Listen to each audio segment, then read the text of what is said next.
चलो देखो अभी क्या है, इससे पहले मैंने जो जो बताया था आपको सारे कंसेप्ट अगर याद है अगर आपको, तो ये सारे कंसेप्ट भी बड़ा आसान तरीके से आपको समझ में आ जाएगा। देखो ये एक मैसिव रोप है, ठीक है, आपको दिया रहेगा एक मैसिव रोप है जिसका मास दिया रहता है आपको।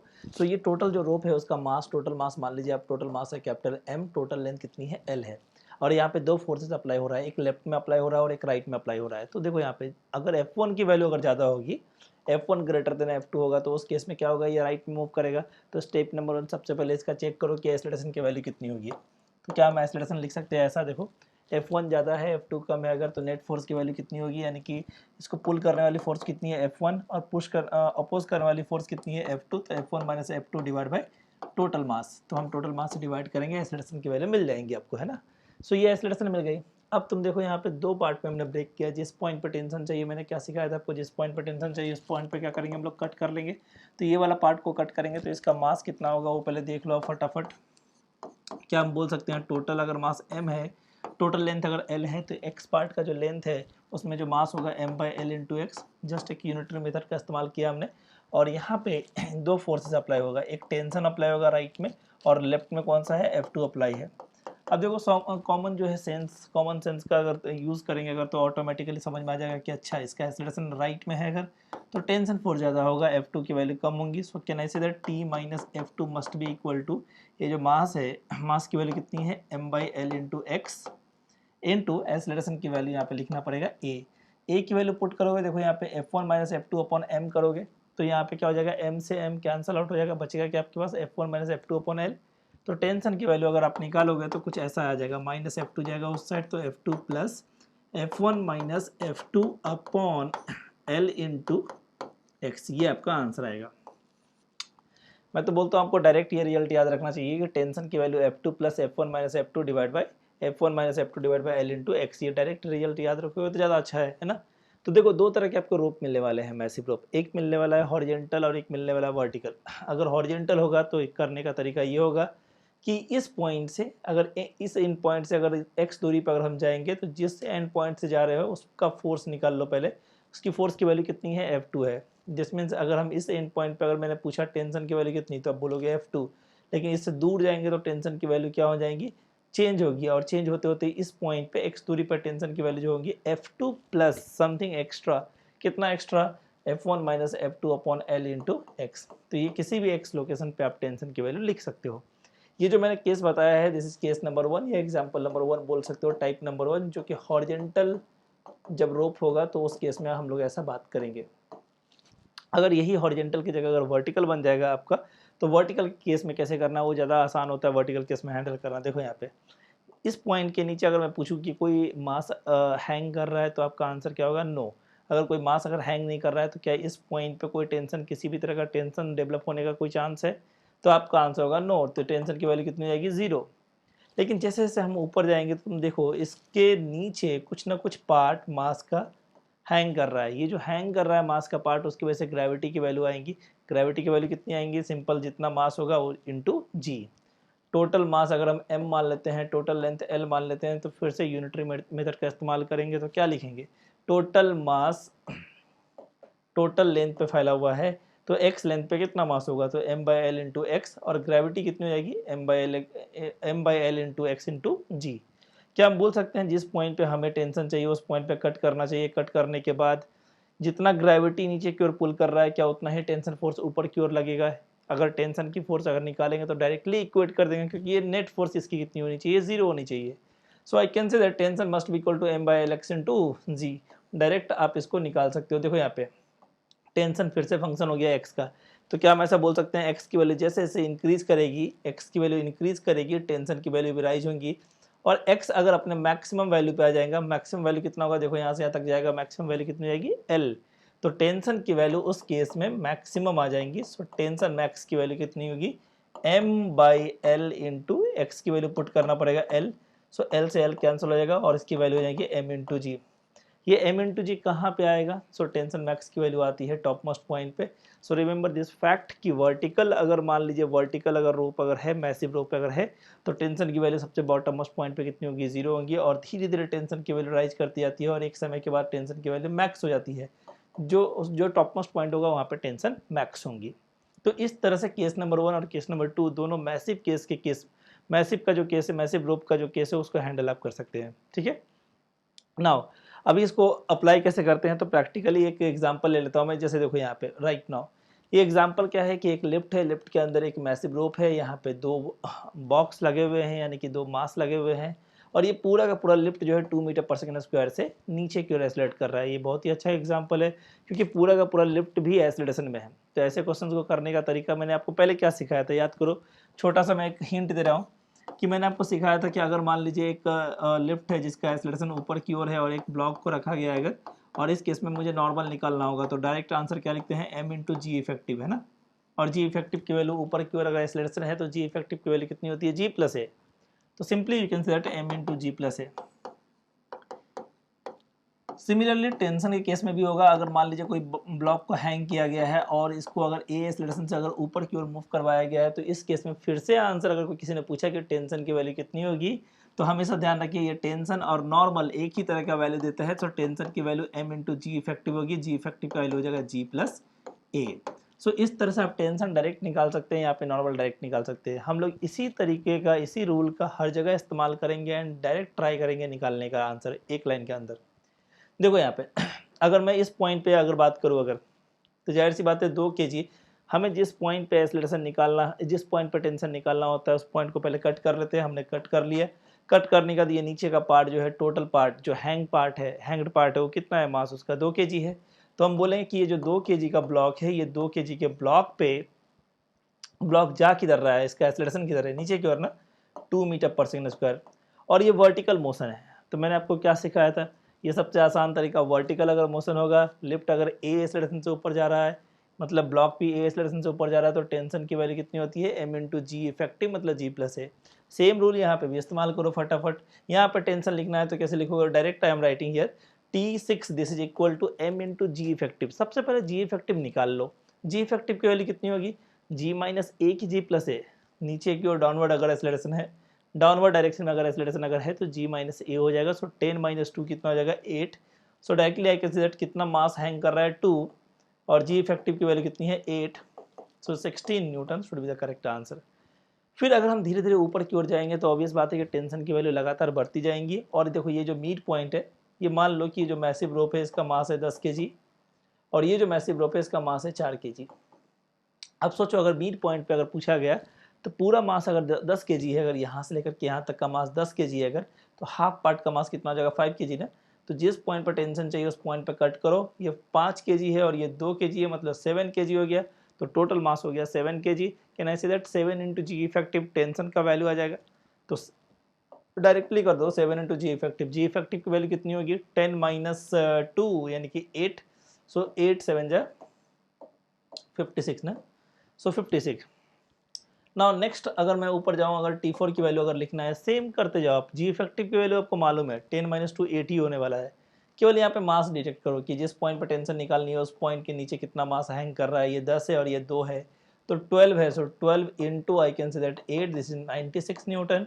सिमिलरली इस पॉइंट पे आएंगे तो 2 प्लस 10, 12 प्लस 2 14, 14 इंटू 8 न्यूटन। यहाँ पे T2 की वैल्यू अगर निकालोगे तो ये पूरा 4 kg है अगर, तो 2 kg हो जाएगा। 2 प्लस 2 4, 4 प्लस 10 14, 14 प्लस 2 16 इंटू 8। आई थिंक सो आपको क्लियर आइडिया आ चुका होगा कि हम लोग टेंशन कैसे निकाल सकते हैं डिफरेंट डिफरेंट लोकेशन पे। जाहिर सी बात है जब कॉम्पिटेटिव एग्जाम में पूछा जाएगा तो किसी एक ही लोकेशन पे आपको पूछा जाएगा, बहुत ही आसान तरीके से आप निकाल सकते हो इसको। और T1 ये जो मैक्सिमम निकालना है, तो टोटल मास कितना है, 2 10 12 14 14, 14 प्लस 4 18 इंटू जी इफेक्टिव की वैल्यू हो जाएगी 8। सो इतना न्यूटन आंसर आएगा। Maximum tension top most point पे होगा, minimum tension bottom most point पे होगा। ये सारी चीज़ें वर्टिकल मोशन में आपको याद रखनी है। तो इस तरह के क्वेश्चन को डील करना बड़ा आसान हो जाएगा आपके लिए, अगर आपको ये दो जो छोटी छोटी बातें मैंने बताया है वो अगर आपके दिमाग में है तो ये शॉर्टकट ध्यान रखो कि बहुत जगह पे काम करने वाला, डायरेक्ट काम करता है। ओके, नाउ एक क्वेश्चन देखते हैं। ये क्वेश्चन क्या है, the maximum tension effort bye a string is 840 Newton. ये बहुत फेमस क्वेश्चन है और बहुत बार मतलब आ चुका है एग्जाम में और आने का और ज़्यादा चांसेस है। तो आप इस तरह के एक भी क्वेश्चन को मिस नहीं करोगे। ध्यान से सुनो, maximum tension effort bye a string, एक स्ट्रिंग है जिसका मैक्सिमम टेंशन जो है 840 न्यूटन एफर्ट कर सकता है। मतलब अगर 840 न्यूटन के ऊपर टेंशन अगर उसमें डालोगे, अगर किसी भी तरह से अगर टेंशन अगर आपने क्रिएट किया तो वो रोप टूट जाएगा। मतलब एक रोप है और एक मंकी है मान लीजिए, और ये मंकी जो है ऊपर चढ़ना चाहता है। ऊपर चढ़ने के लिए क्या करना पड़ता है, जो रोप है उसको नीचे की ओर पुल करना पड़ता है।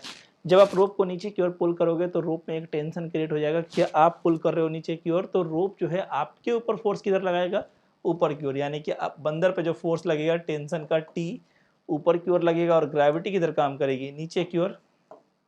और ये ऊपर की ओर एक्सेलरेशन से जाना चाहता है। एक्सेलरेशन से जाने के लिए झटका देना पड़ेगा, मतलब टेंशन की फोर्स ज़्यादा बढ़ेगी, तो जितना तेजी से ऊपर जाना चाहेगा उतना ज़्यादा टेंशन की वैल्यू बढ़ जाएंगी। करेक्ट।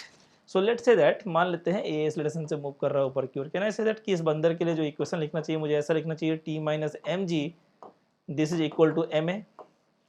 क्लैरिटी से अगर आप तुम देखोगे तो इक्वेशन से भी तुम समझ सकते हो कि ए की वैल्यू अगर तुम मैक्सिमाइज कर दोगे तो टेंशन ऑटोमेटिकली मैक्सिमम आ जाएगा। तो एक तरीका तो ऐसे है सोचने का, तो एम ए और एम जी को भी इधर लाओगे तो जी प्लस ए। तुम गौर से देखो तो तुमको फील होगा ये तो फिर से वही चीज़ हो गया जो चीज़ मैंने आपको इसके पहले वाले स्लाइड्स में बताया था। मैंने आपको क्या बताया, इसको रट के रखने के लिए बहुत काम की चीज़ है। जो बॉडी है, बॉडी अगर ए एक्सेलरेशन से अगर ऊपर जा रही है, वर्टिकल मोशन हो रहा है, ए एक्सेलरेशन से ऊपर जा रही है, तो जो टेंशन अटैच मतलब अटैच्ड रोप में जो टेंशन होगी उसकी value direct you can write like this, T is equal to M into g effective, M into g plus ए।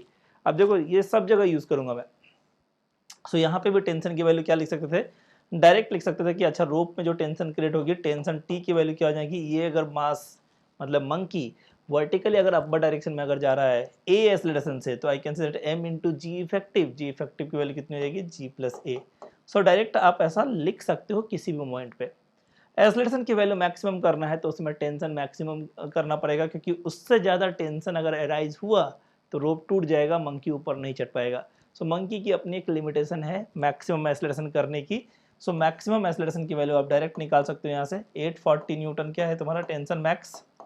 मास कितना था मंकी का मंकी का मास, या कोई भी अगर कोई मैन है अगर, तो उसका मास है 60 into 10 plus a max. So according to me आप यहाँ से निकाल सकते हो 14 टाइम्स आ जाएगा ये, और 14 माइनस 10 ये हो जाएगा 4, यानी कि मैक्सिमम एक्सेलरेशन जो वो जिससे वो चढ़ सकता है ऊपर की ओर वो 4 मीटर पर सेकेंड स्क्वायर होगा। अगर इससे ज़्यादा एक्सेलरेशन से चढ़ने की कोशिश करेगा तो उस मोमेंट पे जो रोप में जो टेंशन है वो 840 न्यूटन से ज़्यादा बढ़ जाएगा, ऑटोमेटिकली रोप टूट जाएंगी। सो टेंशन ए मैक्स की वैल्यू मिल गई। अब सोचो कि कोई अगर आदमी या कोई बंदर या कोई मंकी अगर मैक्सिमम एक्सेलरेशन से ऊपर चढ़ना चाहेगा और इसकी लेंथ अगर प्रोवाइड की जाए अगर आपको, तो क्या टाइम निकाल सकते हो। और अगर मैक्सिमम एक्सेलरेशन से जा रहा है तो उस समय टाइम की वैल्यू जो निकल के आएंगी वो क्या रहेगी, मिनिमम की मैक्सिमम। तो जितना ज़्यादा तेज़ी से अगर जाने की कोशिश करेगा उतना कम टाइम लगेगा। सो टाइम की वैल्यू उस समय मिनिमम हो जाएंगी। और ऐसे सिचुएशन में टाइम निकालना तो आपको आता ही है कि इनिशियल वेलोसिटी कितनी है, 0 है, एंड लेंथ कितनी है L। तो टाइम की वैल्यू डायरेक्ट आप फॉर्मूला यूज़ कर सकते हो 2h अपॉन ए, जो मैंने आपको सिखाया था शॉर्टकट यूज़ करने के लिए, under root of 2h upon a.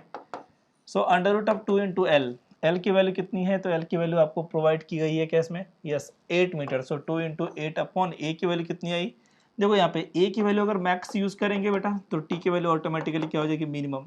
So automatically minimum time में आप पहुँच जाओगे अगर ए मैक्स का इस्तेमाल करते हो। तो कम से कम टाइम कितना लगेगा, 2 सेकेंड।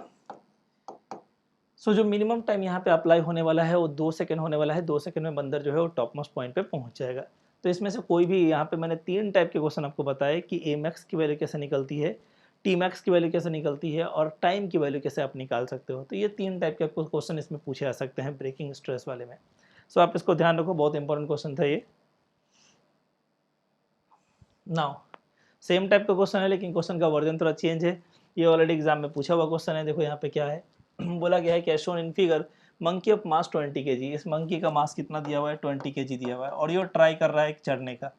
लेकिन उसके लिए कंडीशन दिया हुआ है 5 मीटर लंबी रोप है, टाइम का मिनिमम टाइम में चढ़ना चाहता है। Given that other end of the rope is grounded by a hook, एक हुक से उस बंधा हुआ है। अब ये जो हुक है वो ऊपर की ओर निकल जाएगा अगर इट एक्सीड्स 300√2 न्यूटन, मतलब 300√2 न्यूटन अगर फोर्स अगर इसको लगेगा अगर, यानी कि अगर इसके ऊपर यानी कि वर्टिकल डायरेक्शन में अगर 300√2 न्यूटन तक ये बर्दाश्त कर सकता है ये हुक। अदरवाइज अगर इससे ज़्यादा अगर फोर्स लगाओगे तो ये हुक बाहर की ओर निकल जाएगा। Okay, it comes out of the ground, यानी कि कुल मिलाकर के बताया गया है आपको कि जब ये बंदर ऊपर चढ़ना चाहता है तो उस समय आप इस तरह से एक्सेलरेशन को चूज़ कीजिए कि उसमें कभी भी ये निकल ना जाए। अगर ये हुक निकल गया तो ऑटोमेटिकली फिर से बंदर गिर जाएगा। मतलब बंदर की अपनी एक मैक्सिमम एक्सेलरेशन जो होगी सेफ जर्नी के लिए, जो मैक्सिमम एक्सेलरेशन होगी वो टी मैक्स के वैल्यू से निकल के आएगा। आइए देखते हैं कैसे कैसे निकल के आएगा।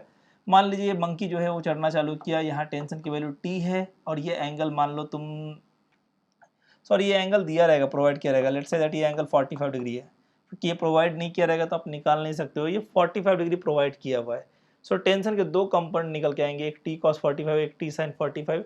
तो टी कॉस 45 जो है बेसिकली टी कॉस 45 डिग्री, तुम खुद बताओ ये वाली वैल्यू कितनी, मैक्सिमम वैल्यू कितनी हो सकती है अगर सेफ जर्नी करना है अगर, तो या बंदर को सेफली अगर ऊपर चढ़ना है अगर, तो टी कॉस 45 डिग्री की मैक्सिमम वैल्यू कितनी हो सकती है? क्या वो 300√2 न्यूटन से ज़्यादा हो सकता है? नहीं ना। सो 300√2 जो है उसकी मैक्सिमम वैल्यू होंगी। सो आई कैन से दैट यहाँ पे टी मैक्स निकल के आएगा यहाँ से। तो देखो यहाँ पे मतलब आपको टी मैक्स की वैल्यू डायरेक्ट प्रोवाइड नहीं की गई थी, आपको टी मैक्स दूसरे कंडीशन से निकालना पड़ा आपको, बट बात तो वही है, 1/√2 अगर करोगे तो ये हो जाएगा 600 न्यूटन। सो मैक्सिमम टेंशन की वैल्यू आ गई 600 न्यूटन। अब निकालना है ए मैक्स। क्या हम इसको डायरेक्टली लिख सकते हैं कि T max is equal to, जब ये बंदर ए मैक्स एक्सेलरेशन से चढ़ना चाहेगा तो can I write like this, T max is equal to monkey का जो मास होगा m 20 kg है, right, 20 kg into a max, यानी कि m into g plus a max. G effective की वैल्यू कितनी हो जाएगी? G plus a max. मुझे ए मैक्स की वैल्यू नहीं मालूम, वो तो निकालना है अपने को। सो 20 से ये कैंसिल हो जाएगा तो ये हो जाएगा 30 टाइम्स, और ये तुम्हारा 10 चला जाएगा उस साइड, यानी कि ए मैक्स की वैल्यू जो निकल के आपके पास आएंगी वो आएंगी 20 मीटर पर सेकंड स्क्वायर, यानी कि इससे ज़्यादा एक्सेलरेशन वो कर ही नहीं सकता। अगर इससे ज़्यादा एक्सेलरेशन करने की कोशिश करेगा तो उस केस में हुक बाहर निकल जाएगा और मंकी नीचे गिर जाएगा। सो मैक्सिमम एक्सेलरेशन कितना पॉसिबल है? ये पॉसिबल है 20 मीटर पर सेकंड स्क्वायर ना। और टाइम की वैल्यू क्या हो जाएगी? अगर वो मैक्सिमम एक्सेलरेशन से अगर वो जाना चाहता है तो टाइम की वैल्यू क्या निकल के आएगा? यहाँ पे मिनिमम निकल के आएगा। क्या ये टाइम की value under root of, can I say that 2h/a, directly I can write like this 2h। कितने ऊपर जाना है इसको? 5 meter. So 2 × 5 upon maximum acceleration कितनी है? 20। So I think so 1/√2 second should be the correct answer. So इस तरीके का क्वेश्चन अगर आपको आता है तो आराम से आप हैंडल कर सकते हो। जो मैंने आपको बताया जो ट्रिक, वो ट्रिक का इस्तेमाल करो, ऑटोमेटिकली तुरंत आंसर आ जाएगा। ध्यान में रखो आप, ये मैक्सिमम जो ब्रेकिंग स्ट्रेंथ होती है उसकी वैल्यू क्या होती है, और बेसिकली उससे ए मैक्स कैसे निकालते हैं, और मिनिमम टाइम की वैल्यू कैसे निकालते हैं, ये 3 तरह का क्वेश्चन इससे बनाया जा सकता है। ठीक है ना। ये सारे क्वेश्चन तो बड़ा आसान है आपके लिए। Find acceleration and tension. आप देखो यहाँ पे वर्टिकल मोशन है, फिर से मैं वही बात बोलूंगा, हर बार वही बात बोला है मैंने। सबसे पहले स्टेप नंबर 1, पहले इसका एक्सेलरेशन निकाल लो। एक्सेलरेशन की वैल्यू कैसे निकालोगे? पूरा एक सिस्टम है, तो वर्टिकल में केवल ध्यान रखना कि ग्रेविटी का फोर्स आपको इंक्लूड करना पड़ेगा। ये 3 kg है तो ग्रेविटी अपोज करेगी 30 न्यूटन से। ये 7 kg है, ग्रेविटी अपोज करेगी 70 न्यूटन से। सो 30, 70 और 10, तो टोटल अपोजिंग फोर्स हो गया 110, और जो सपोर्टिंग फोर्स है ऊपर जाने के लिए वो 120 है। So I can directly say that कि जो पुलिंग फोर्स होगा 120 होगा, जो अपोजिंग फोर्स होगा 110 होगा, and divide by total mass of the system. So 3 plus 7, 10. So I think so 1 meter per second square should be the correct answer. तो ऊपर की ओर जो एक्सेलरेशन आया है वो 1 मीटर पर सेकंड स्क्वायर का एक्सेलरेशन आया है। अब किसी भी पॉइंट पे अगर आपको टेंशन निकालना है, लेट्स से दैट आपको इस पॉइंट पर टेंशन निकालना है, आप इस पॉइंट को कट करो, 7 kg के ब्लॉक को निकाल लो बाहर।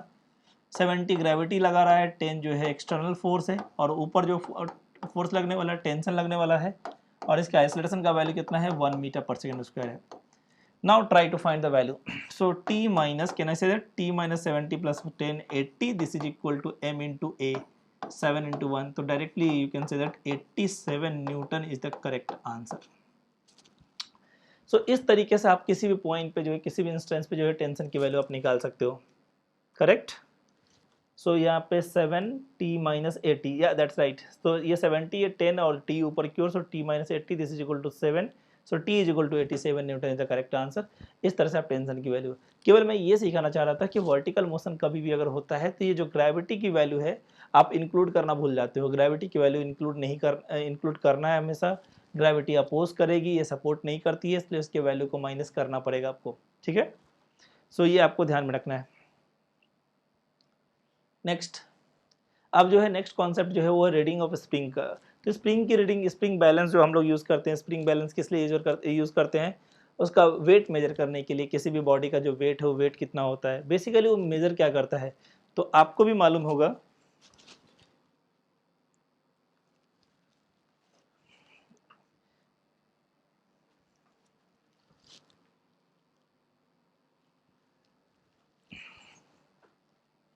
ओके। सो बेसिकली वो मेजर क्या करता है तो ये जो मेजर करता है रीडिंग ऑफ स्प्रिंग बैलेंस, वो मेजर करता है टेंशन की वैल्यू। आपको ये ट्रूथ याद रखना पड़ेगा कि स्प्रिंग बैलेंस बेसिकली क्या मेजर करता है, टेंशन इन स्प्रिंग, यानी कि स्प्रिंग में टेंशन की वैल्यू आप निकाल लीजिए, वही उसकी रीडिंग होगी। आइए देखते हैं कैसे करते हैं इसको।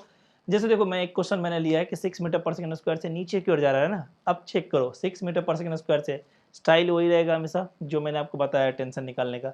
मान लीजिए आपको यहाँ पे स्प्रिंग बैलेंस का रीडिंग देखना है अगर, तो आप क्या करोगे, सबसे पहले स्टेप नंबर 1 यहाँ कट करोगे।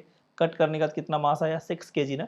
तो टेंशन की वैल्यू यहाँ पे कितनी होगी, क्या हम डायरेक्ट लिख सकते हैं tension is equal to 6 into g effective. G effective कितना हो जाएगा 10, माइनस होगा कि प्लस होगा, तो नीचे की ओर है तो 10 माइनस 6 होगा। 10 माइनस 6 का वैल्यू कितना होगा 4। सो directly you can say that कि 6 into 4 this is nothing but 24 Newton. तो इसमें जो टेंशन क्रिएट होगा वो 24 न्यूटन का होगा। अब ये जो टेंशन क्रिएट हुआ अगर आप उसको 10 जी से डिवाइड करते हो, टेंशन की वैल्यू को 10 से डिवाइड करते हो, यानी कि 2.4 kg वेट, ये जो रीडिंग शो करेगा। रीडिंग शो करने का तरीका ये होता है 24 न्यूटन तो फोर्स लगा ना, लेकिन ये अगर वेट को यानी कि मास को अगर मेजर करके बता रहा है अगर, तो ये मास कितना मेजर करेगा, तो ग्रेविटी यानी कि जी की वैल्यू से डिवाइड करो 2.4 kg वेट बोलते हैं इसको। फोर्स की वैल्यू अगर लिखनी है अगर, तो kg वेट में हम लोग इसको मेजर करते हैं। बाय द वे 2.4 kg ये रीडिंग इसका शो करेगा। सिमिलरली अगर ये रीडिंग अगर शो करना है अगर, तो क्या करना पड़ेगा, यहाँ से कट कर लो, यहाँ से मास कितना हैंग कर रहा है वो देख लो 4 kg, और ये 6 kg, 4 + 6 कितना हो जाएगा 10 kg। सो 100 न्यूटन का फोर्स जो है, सॉरी 10 kg का जो है मास वो नीचे हैंग कर रहा है into g effective. Simple concept, 10 minus 6 कितना हो जाएगा 4। सो 4 से मल्टीप्लाई कीजिए, ये 40 न्यूटन होगा। तो यहाँ पर टेंशन की वैल्यू आएंगी 40 न्यूटन, और जो रीडिंग अगर हम देखना चाहते हैं अगर, तो आर डैश की वैल्यू जो आ जाएगी 40/10। दिस मीन्स ये 4 kg वेट को रिप्रेजेंट करेगा। आई थिंक सो आप लोगों को समझ में आ गया होगा बेसिकली। सो 6 मीटर पर सेकंड स्क्वायर से नीचे जाने की वजह से ये चीज़ें ऐसे अपरेंट वेट शो करना चालू कर देगी। आपको तो पता है ना 6 मीटर पर सेकंड स्क्वायर से नीचे जाए या 6 मीटर पर सेकंड स्क्वायर से ऊपर जाए, यानी कि एक्सीलरेशन और डिसलेरेशन के केस में ये ट्रू वैल्यू का मेजरमेंट नहीं कर पाता है, अपरेंट वैल्यू का मेजरमेंट कर पाता है, और these are the apparent values. Okay, so इस तरह क्वेश्चन को ऐसे हैंडल करना है आपको। ओके, नेक्स्ट अगर आप देखिए यहाँ पे 6 kg का ब्लॉक है, यहाँ पे कोई एक्सीलरेशन डिसलेरेशन नहीं है, रेस्ट में है, तो ये तो बड़ा आसान क्वेश्चन हो जाता है कि अगर ये रेस्ट में है तो इसका मतलब कि 60 न्यूटन का फोर्स अगर नीचे की ओर लग रहा है, तो इसको बैलेंस करने के लिए दो फोर्सेस आएंगे जो कि ऊपर से आएंगे, और ये दोनों मिलकर के उसको सीधा सीधा बैलेंस कर देंगे। और हमने अगर देखा है कि स्प्रिंग जो है बेसिकली अगर सेम टाइप का स्प्रिंग अगर है, तो इसमें जो टेंशन होगी इसमें जो टेंशन होगी सेम होगी। तो 2t की वैल्यू कितनी आएंगी 60 न्यूटन, तो t की वैल्यू कितनी आएगी 30 Newton. Can I say that कि रीडिंग नंबर 1 जो हो जाएगा वो 30/10 हो जाएगा। दिस मीन्स ये 3 kg वेट को शो करेगा, और यहाँ पे रीडिंग नंबर 2 भी जो हो जाएगा वो 30/10 हो जाएगा, यानी कि 3 kg वेट को शो करेगा। यानी कि 6 kg वेट को ये हाफ पार्ट ये शो करेगा, हाफ पार्ट ये शो करेगा, दोनों को जोड़ेंगे अगर, तो टोटल 6 kg वेट शो कर देगा आपको। सो ये जो टोटल टेंशन निकल के आई है, ये दोनों टेंशन मिलकर के उसको बैलेंस करने वाली है। So T + T 2T this must be equal to 60 newton. So हमेशा ध्यान रखिए पैरेलल में जो है इसके जितने भी टेंशन यानी कि जितना ग्रेविटी फोर्स उसको पुल करेगा वो बढ़ जाएगा फोर्सेस आधा आधा, हाफ हाफ, जबकि सीरीज में ऐसा नहीं होता है। अगर 4 kg का ब्लॉक अगर मैं यहाँ से हटा दूँ और सिंगल कनेक्शन कर दूँ अगर, तो जो टेंशन यहाँ क्रिएट होगा वही टेंशन यहाँ पे क्रिएट होगा, लेकिन बीच में एक और ब्लॉक लगे होने की वजह से टेंशन की वैल्यू अलग लगाई है। आई होप सो आप लोगों को कोई दिक्कत नहीं हुआ होगा, समझ में आया होगा, है ना। ओके, नेक्स्ट देखो ये भी एक इम्पॉर्टेंट कॉन्सेप्ट है कि आपको जो अगर मान लो किसी इंक्लाइन प्लेन पे कोई ब्लॉक को रखा गया है एम मास के ब्लॉक को, तो ग्रेविटी का जो फोर्स लगेगा वो mg sin थीटा लगेगा, और mg cos थीटा ये स्प्लिट होता है इस तरह से, आपको मालूम ही है। नॉर्मल का डायरेक्शन ऊपर की ओर होगा, नॉर्मल किसको बैलेंस करेगा mg cos थीटा को बैलेंस करेगा। सो ऑलवेज रिमेंबर नॉर्मल अगर पूछा जाए तो mg cos थीटा के बराबर हो जाएगा। लेकिन यहाँ पे जो mg sin थीटा है वो क्या है, पुलिंग फोर्स है, वो पुल कर रहा है उसको। अब अगर ये पुल कर रहा है अगर इसको, तो mg sin थीटा जो है वो उसकी वजह से वो नीचे की ओर आएगा ही आएगा, तो यानी कि उसके पास एक्सीलरेशन आएगी। तो हम बोलेंगे कि mg sin theta net pulling force है, और इस नेट पुलिंग फोर्स की वजह से जो एक्सीलरेशन प्रोवाइड होने वाला है उसको क्या लिखते हैं हम लोग, मास इनटू एक्सीलरेशन। सो m से m कैंसिल करोगे तो automatically you can get the answer कि a का वैल्यू जो आने वाला था अलोंग द इंक्लाइंड प्लेन वो कितना आने वाला है g sin theta. So remember this, ये बहुत इंपॉर्टेंट फैक्ट है कि अगर किसी ब्लॉक को अगर हम स्लाइड करते हैं या छोड़ देते हैं जस्ट यू इनिशियली अगर रेस्ट से अगर हम छोड़ते हैं, जैसे फॉर एग्जांपल यू की वैल्यू अगर 0 है अगर, तो कितना टाइम लगता है इसको एल लेंथ कवर करने में। तो उस तरह के क्वेश्चन को सॉल्व करने के लिए बड़ा आसान होता है। आपको ये चीज़ याद रखना कि ए का वैल्यू कितना होता है, g sine theta. So under root of 2h। So track की लेंथ अगर यहाँ से यहाँ तक एल है अगर, तो directly you can say that under root of 2h upon A की जगह क्या लिखेंगे, g sine theta, and you can find the value of time taken from here to here. ठीक है। लेकिन अगर क्वेश्चन को अगर ऐसा बोला जाए कि नहीं इसके ऊपर और भी फोर्सेस लग रहे हैं, एक्सटर्नल फोर्सेस लग रहे हैं, तो सही तरीके से आप उसको सॉल्व करना है ना। अभी देखो मैंने एक्सटर्नल फोर्स बड़ा आसान तरीके से दिखाया है, अलोंग द इंक्लाइंड प्लेन ही दिखाया है, लेकिन हमेशा ऐसा होगा जरूरी नहीं है। हॉरिजेंटल भी एक फोर्स लगाया सकता है, अगर हॉरिजेंटल फोर्स लगाएंगे तो हमें दो पार्ट में ब्रेक करना चाहिए था। लेट्स से दैट अगर मान लो ऐसा कोई फोर्स लगाया जाता तो इसको दो पार्ट में ब्रेक करते, ये एंगल थीटा तो ये भी एंगल कितना जगह थीटा, और अगर ये एफ होता तो एफ कॉस थीटा ऊपर की ओर और एफ साइन थीटा ये परपेंडिकुलर डायरेक्शन में एक्ट होता। राइट नाउ मैंने नहीं लगाया है इसलिए इसको आसानी रखते हैं।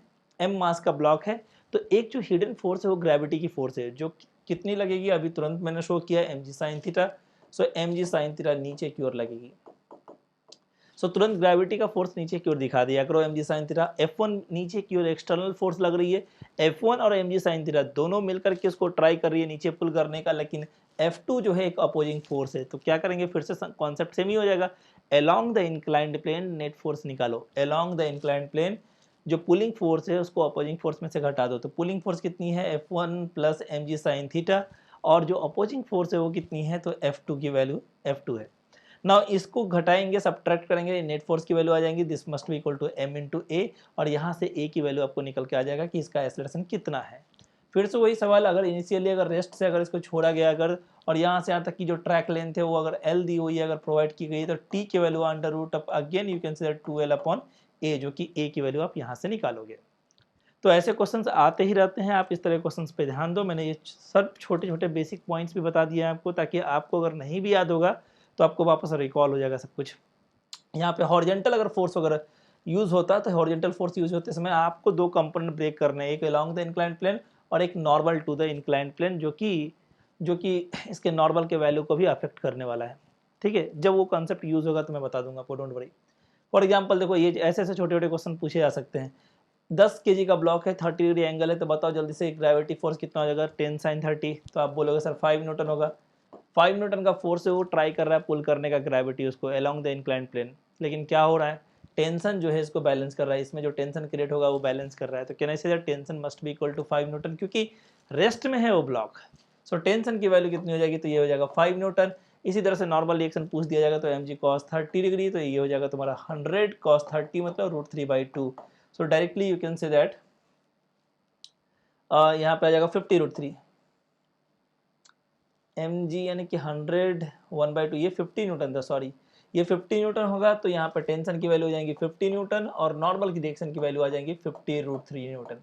ऐसी कहानी आती है। फिर पूछा जाता है कि अगर मान लीजिए स्ट्रिंग को कट कर दिया, स्ट्रिंग की एक खासियत क्या है, ध्यान रखो सब कोई, स्ट्रिंग की खासियत यह है कि अगर आप स्ट्रिंग को कट करोगे तो डायरेक्टली टेंशन की वैल्यू चाहे कुछ भी हो, doesn't matter at all, cut करते ही इसकी टेंशन की वैल्यू तुरंत जीरो हो जाएंगी। यानी कि just after cutting, always remember this fact, ये स्प्रिंग के साथ नहीं होता है ऐसा। स्प्रिंग को इनर्शिया जो है स्प्रिंग इनर्शिया को मेंटेन करके रखता है, इसलिए वो तुरंत उसकी जो टेंशन की वैल्यू होती है वो जीरो नहीं हो पाती है। बट स्ट्रिंग ऐसा नहीं है, ये तुरंत लूज कर देता है इनर्शिया। और स्ट्रिंग जो है जस्ट आफ्टर कटिंग अगर कोई पूछे अगर, तुरंत इसका आंसर टेंशन की वैल्यू जीरो प्रोवाइड करो आप। सो हमने जैसे ही कट किया तो इसमें रोप में जो टेंशन थी वो कितनी हो गई, जीरो हो गई। So if string is cut, आपको टेंशन की वैल्यू पूछा गया, जीरो आंसर दे दो। अब बताओ अगर ये कट कर देंगे तो इस पर कौन सा फोर्स लगेगा, केवल ग्रेविटी फोर्स लगेगा। ग्रेविटी का भी कौन सा कंपोनेंट, जी साइन थीटा। तो अगर आप जी साइन थीटा अगर यूज करोगे तो 10 इंटू साइन 30 कितना हो जाएगा, 5। वैसे भी तुम देखो 50 न्यूटन जो है इसको पुल कर रही है नीचे की ओर, अपोज करने वाला कोई नहीं है। सो 50/10 करेंगे तो कितना आएगा, 5 मीटर पर second square. So directly you can say that g sine theta इसका आंसर होगा। अलोंग द इंक्लाइंड प्लेन कोई अगर एक्सटर्नल फोर्स नहीं है तो g sine theta direct 10 into sine 30 5 meter पर सेकंड स्क्वायर। और अगर नॉर्मल रिएक्शन की बात करें तो एज इट इज जो नॉर्मल रिएक्शन पहले था वही, अभी इसको कोई चेंज करने वाला है नहीं। सो 50√3 न्यूटन ही करेक्ट आंसर रहेगा। ये बेसिक क्वेश्चन इसलिए बताया मैंने आपको कि हर छोटे छोटे बेसिक क्वेश्चंस का भी आइडिया आपको होना चाहिए ना। पुल्ली टाइप सिस्टम जो है वो this is very very very important system, क्योंकि ऑटो आप जानते हो कि मैक्सिमम क्वेश्चन जो है पुल्ली टाइप के ही आपको देखने को मिलते होंगे। सो आपको कैसे हैंडल करना है, step number 1, try to resolve all the forces along the string. अब स्ट्रिंग के अलोंग जो है वो करो, ट्राई करो उसको रिजॉल्व करने का, जितने भी फोर्सेस होंगे। Step number 2, force a is equal to f net upon mass. ये मास कौन सा मास है, तो ये total mass of the system, यानी कि नेट फोर्स को जो आपने निकाला है अलोंग द स्ट्रिंग, उस नेट फोर्स का वैल्यू निकालने के बाद total mass of the system से डिवाइड करोगे तो एक्सेलरेशन ऑफ द सिस्टम निकल के आ जाएगा। अब एक बार अगर एक्सेलरेशन निकल के आ गया तो फिर सेकंड लॉ का यूज करो, ऑटोमेटिकली टेंशन की वैल्यू भी निकल जाएंगी। देखो आपको क्या समझाता हूं मैं, एक अच्छा सवाल है, ये सवाल देख लेते हैं फटाफट। Find acceleration tension T1 and T2। देखो ये ऐसा सवाल है पुल्ली बेस्ड। आपको करना क्या क्या है, आपको करना बहुत छोटा छोटा काम है। मैंने जो सीखा है स्टेप नंबर 1, सबसे पहले स्टेप नंबर 1 देखो क्या है, try to resolve all the forces along the string. चलिए आइए देखते हैं। यहाँ पे देखो 2 kg पे जो फोर्स लगेगा और 20 न्यूटन, क्या ये अलोंग द स्ट्रिंग है? यस। सो ये 5 kg पे जो फोर्स लगेगा वो 15 न्यूटन है, क्या ये अलोंग द स्ट्रिंग है? यस। 3 kg पे जो फोर्स लगेगा 30 न्यूटन है, क्या ये भी अलोंग द स्ट्रिंग है? यस। अब आपने क्या किया, स्टेप नंबर 1 फॉलो कर लिया, आपने अलोंग द स्ट्रिंग सारे फोर्सेस कैलकुलेट कर लिए। कैलकुलेट करने के बाद स्टेप नंबर 2 क्या करना था आपको, ए बराबर क्या करना है, F net upon mass of the system. F net निकालने का तरीका मैंने बताया आपको, कुछ सपोर्टिंग फोर्स होगा, कुछ अपोजिंग फोर्स होगा। ये 50 और ये 30, 50 और 30 क्या 80 न्यूटन नीचे की ओर पुल करने की कोशिश कर रहा है, जबकि ये 20 न्यूटन उसको अपोज करने की कोशिश कर रहा है। क्या हम ऐसा बोल सकते हैं 80 - 20 ये मेरा नेट फोर्स है, divide by total mass of the system. बोलो मास ऑफ द सिस्टम कितना होगा, 3 + 5 8, 8 + 2 कितना हो जाएगा 10। So I can directly write here 10। So ये हो जाएगा तुम्हारा 60/10, this is nothing but 6 meter पर सेकेंड स्क्वायर। ये आपका एक्सेलरेशन निकल के आया। अब एक बार एक्सेलरेशन निकल के आ जाएगा तो फिर ट्रिक का इस्तेमाल करो, automatically you can find anything. जैसे देखो यहाँ पे इसका एक्सेलरेशन किधर की ओर होगा, ऊपर की ओर होगा ना, 6 मीटर पर सेकेंड स्क्वायर, क्योंकि ये इसको नीचे की ओर पुल कर रहा है तो इन दोनों का एक्सेलरेशन नीचे की ओर होगा, 6 मीटर पर सेकेंड स्क्वायर। अब अगर आपको टेंशन फाइंड आउट करना है कि टेंशन की वैल्यू कितनी होगी, तो आप यहाँ पे कट कर लो, जहाँ पे टेंशन को की वैल्यू फाइंड करनी है वहाँ टेंशन, वहाँ पे कट करने का, मास देखना है कितना हैंग कर रहा है, मास की वैल्यू कितनी है, तो डायरेक्ट लिख रहा हूँ मैं, टेंशन T2 की वैल्यू जो हो जाएंगी m g इफेक्टिव। अब तुम जल्दी से सोच के बताओ जी इफेक्टिव की वैल्यू क्या होना चाहिए, 10 - 6 के 10 + 6। तो आप बोलोगे सर ये नीचे की ओर है तो 10 - 6 करेंगे, तो 10 - 6 करेंगे तो कितना आएगा 4, 3 × 4 करोगे तो 12 न्यूटन। अगर आप सेकेंड लॉ अगर यूज करते हो न्यूटन्स का, तब भी आपका यही सेम आंसर आने वाला है। देखो 3 kg का ब्लॉक है, 30 न्यूटन ग्रेविटी उसको नीचे पुल करेगी, इन दोनों के बीच में जो टेंशन है वो T2 मैंने माना है, और ये पूरा का पूरा बॉडी नीचे 6 मीटर पर सेकेंड स्क्वायर से आ रहा है। अब तुम खुद सोचो 30 - T2 करेंगे तो दिस इज इक्वल टू क्या हो जाएगा, मास इंटू एक्सेलरेशन, यानी कि 18। T2 को लेकर के आओ इस साइड, इसको लेकर के आओ, 30 - 18 कितना आ जाएगा 12 न्यूटन। सो मैं आपको पहले बता चुका हूँ कि जो ट्रिक्स मैं बता रहा हूँ आपको, वो ट्रिक्स बहुत फास्ट आपको रिजल्ट दे देंगे, बट आपको केयरफुल तरीके से लगाना है। वर्टिकल मोशन कभी भी हो और टेंशन निकालना हो तो tension is equal to m × g effective का इस्तेमाल कर सकते हैं आप। कभी भी अगर मान लो कि वर्टिकल मोशन हो, नॉर्मल निकलना हो, तो उस केस में भी m × g इफेक्टिव का इस्तेमाल कर सकते हो आप। अब देखो यहाँ पे किसी ने पूछा टेंशन T1 की वैल्यू निकालने के लिए, तो कैसे करोगे, तो ये जिस पॉइंट पे आपने कट किया उसके नीचे मास चेक करो, पूरा का पूरा मास कितना है, हैंग करता हुआ मास 5 + 3 यानी कि 8 kg। तो you can write like this, 8 × g effective की वैल्यू कितनी हो जाएगी, 10 - 6 होगा कि प्लस होगा, फिर से बोल रहा हूँ नीचे की ओर है तो -6 हो जाएगा, तो हो जाएगा 32 न्यूटन। अब ये चेक करना है आपको कि ये सही है गलत है, तो आप इधर से भी चेक कर सकते हो, क्योंकि आपको एक पॉइंट अच्छी तरह से याद होगा कि सेम रोप तो सेम टेंशन एवरीवेयर। इस पॉइंट का टेंशन, इस पॉइंट का टेंशन, सेम रोप है ना, तो सेम रोप जहाँ जहाँ रहेगा तो टेंशन की वैल्यू सेम रहेगी। शर्त बस इतनी है कि वो मासलेस स्ट्रिंग होना चाहिए। मासलेस स्ट्रिंग में हर पॉइंट पर टेंशन की वैल्यू सेम होती है, सेम रोप के लिए, always remember this. So 32 Newton अगर है तो यहाँ पे भी 32 न्यूटन आना चाहिए। देखते हैं चेक करके, यहाँ से कट करो आप, कट करने के बाद मास कितना हैंग कर रहा है, यहाँ पे 2 kg कर रहा है, 2 × m × g इफेक्टिव। अब तुम सोचो जी इफेक्टिव की वैल्यू यहाँ पे 10 + 6 लिखेंगे कि 10 - 6, तो ऊपर की ओर जा रहा है तो +6 लिखेंगे, तो यानी कितना आ जाएगा यहाँ पे 16, 16 × 2 करेंगे तो 32 न्यूटन। देखो 32 32 मैच कर गया, यानी कि आपको समझ में आ गया होगा कि टेंशन की वैल्यू डायरेक्ट कैसे निकालते हैं विदाउट यूजिंग सेकेंड लॉ, है ना। सो आप डायरेक्ट जो है फॉर्मूला से निकाल सकते हो। आप प्रैक्टिस करके देखना घर पे, जब तक प्रैक्टिस नहीं करोगे तो कोई फायदा ही नहीं होगा, मेरे बताने से केवल नहीं होगा, ट्रिक जानने के बाद आप उसको ट्राई करो, बार बार इंप्लीमेंट करो। नेक्स्ट देखो, अभी ऐसा क्वेश्चन अगर आ गया, यहाँ पे नीचे वाले पॉइंट से जो है बंधा हुआ है 4 kg का ब्लॉक है, 6 kg पूरा। अभी देखो सिस्टम तो खुद ही देख करके तुमको फील आएगा कि अच्छा ये सिस्टम तो पूरा रेस्ट में है, और अगर सिस्टम रेस्ट में अगर होता है तो नेट फोर्स की वैल्यू हमेशा क्या रहता है, 0। तो अगर हम क्या बोलेंगे 6 kg का ब्लॉक ग्रेविटी पुल करेगी 60 न्यूटन, तो बताओ जल्दी से यहाँ पे टेंशन कितना डेवलप होगा। तो क्या हम बोल सकते हैं 60 न्यूटन ही होगा, क्योंकि नेट फोर्स की वैल्यू कितनी है, 0 है। सो ये 60 न्यूटन, तो कैन आई से दैट कि हर पॉइंट पे, सेम रोप के हर पॉइंट पे टेंशन की वैल्यू कितनी हो जाएगी, 60 न्यूटन। तो अगर ये 60 न्यूटन ऊपर है बेटा, और ग्रेविटी जो है 4 kg के ब्लॉक पे 40 न्यूटन नीचे अगर लगाएगी, तो इसको बैलेंस करने के लिए 40 नीचे 60 ऊपर, तो बचा कितना, 20 ना। ये बैलेंस कौन करेगा, ये फर्स्ट रोप बैलेंस करेगा, यानी कि फर्स्ट रोप जो टेंशन क्रिएट करेगा वो 20 न्यूटन का। अब ये जो फर्स्ट रोप का टेंशन है 20 और ये जो 40 है, दोनों मिलकर के 60 हो जाएगा, जो कि 60 को बैलेंस कर देगा। तो आई कैन क्लियरली से दैट कि बिफोर कटिंग जो ये वाला टेंशन होगा, यानी कि T2 सेकेंड रोप में जो टेंशन होगा वो 60 न्यूटन होगा, और फर्स्ट रोप में जो टेंशन होगा उसकी वैल्यू कितनी हो जाएगी, 20 न्यूटन। सो T1 की वैल्यू आ जाएंगी 20 न्यूटन, 20 न्यूटन, और T2 की जो वैल्यू आ जाएंगी वो आ जाएंगी 60 न्यूटन। अब देखो आफ्टर कटिंग, अब जिस मोमेंट पे हमने इसको कट किया, मैंने आपको कुछ देर पहले ही समझाया था कि जिस मोमेंट पे हम उसको कट करेंगे उस मोमेंट पे ही टेंशन स्ट्रिंग में 0 हो जाती है। तो अगर हम यहाँ से नीचे से कट करेंगे फर्स्ट स्ट्रिंग को अगर, तो उस मोमेंट पे क्या हो जाएगा, टेंशन T1 0 हो जाएगा। सो आई कैन से T1 की वैल्यू 0 हो जाएंगी इमीडिएटली, ओके। और T2 की वैल्यू अगर हमें निकालनी है, तो देखो यहाँ पे सिर्फ और सिर्फ ये 0 हो जाएगा। ये अब 6 kg है, ये 4 kg है, मैं यहाँ पे फिर से बना देता हूँ ताकि आपको समझ में आ जाए। ये 6 kg है यानी कि 60, ये 4 kg है यानी कि 40।